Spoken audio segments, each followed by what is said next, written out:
نعم معشر المسلمين، فعلى العباد أن يتذكروا هذا اليوم وأن لا يغفلوا عن هذا اليوم، فإنه يوم عظيم كما سمعت في الآية. وهكذا أحوال الناس ومناظر الناس وما كانوا عليه في الحياة الدنيا، يكون الحال غير الحال. فالله جل وعلا أخبر عن وجوه العباد يوم القيامة وأنها تختلف بحسب ما هم عليه من الطاعة ومن المعاصي.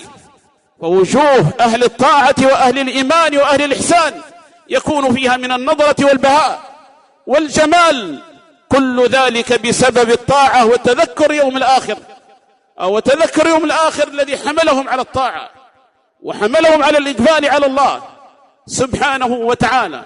ووجوه المنافقين ووجوه المعرضين ووجوه الكافرين والعياذ بالله سوداء عليها غبرة، وأولئك وجوههم وجوه بهاء وجمال وحسن وبيضاء في غاية البياض والجمال، وجوه يومئذ قال الله سبحانه وتعالى يوم تبيض وجوه وتسود وجوه، فأما الذين اسودت وجوههم أكفرتم بعد إيمانكم فذوقوا العذاب بما كنتم تكفرون، وأما الذين ابيضت وجوههم ففي رحمة الله هم فيها خالدون.